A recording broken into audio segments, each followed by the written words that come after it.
बहुध्रुवीय व्यवस्था की ओर बढ़ती दुनिया में कंपटीशन हाई है। अपने अपने स्तर पर हर एक देश अपना बेड़ा तैयार कर रहा है। कमजोर पर दबाव और मजबूत को साझेदार बनाने की नीति काम आ रही है। वैश्विक राजनीति का केंद्र अब केवल अमेरिका नहीं रह गया है। चीजें अब तेजी से बदल रही हैं। इस बीच ईरान और भारत अपने ऐतिहासिक मैत्रीपूर्ण संबंधों को देखते हुए पूरे यूरेशिया में व्यापार और कनेक्टिविटी पैटर्न को आकार देने में महत्वपूर्ण भूमिका निभाने में लगे हैं। हालांकि दोनों देशों के आर्थिक संबंध भू राजनीतिक विकास से प्रभावित हुए हैं।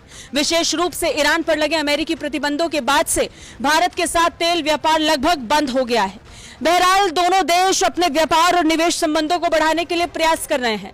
इस बीच खबर है कि ईरान ने जोर देकर कहा कि भारत तेहरान के साथ राष्ट्रीय मुद्राओं में व्यापार फिर से शुरू करना चाहता है।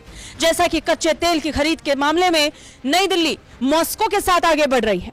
राष्ट्रीय सुरक्षा सलाहकार अजीत डोभाल और प्रमुख ईरानी अधिकारियों के बीच तेहरान में उनकी अचानक यात्रा के दौरान व्यापक बैठक के दौरान इस पर चर्चा हुई, खासकर तब जब चीन, ईरान और सऊदी अरब के बीच शांति समझौते के बाद खाड़ी में तेजी से अपनी जगह बना रहा है।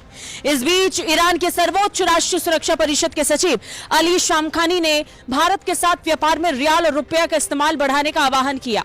बैठक के दौरान डोभाल और शामखानी ने भारत ईरान संबंधी आर्थिक, राजनीतिक और सुरक्षा मुद्दों के साथ क्षेत्रीय और अंतर्राष्ट्रीय विकास पर चर्चा की। उन्होंने कहा, भारत ईरान रिश्ते किसी भी अन्य देश के खिलाफ नहीं है और तीसरे पक्ष की इच्छा से प्रभावित नहीं होते हैं।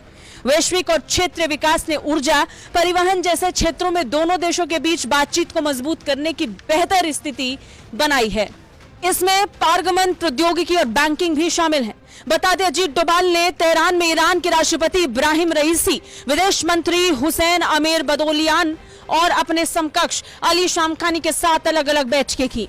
ईरानी राष्ट्रपति कार्यालय की तरफ से जारी बयान के अनुसार इस दौरान राष्ट्रपति ने भारत ईरान संबंधों को विशेष रूप से आर्थिक और वाणिज्यिक के क्षेत्रों में एक नई ऊंचाई पर ले जाने की वकालत की।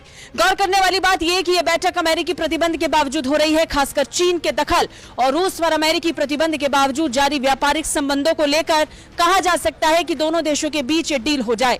हालांकि अमेरिका का इसे लेकर रुख क्या होगा, यह देखना होगा। ब्यूरो रिपोर्ट, भारत तक।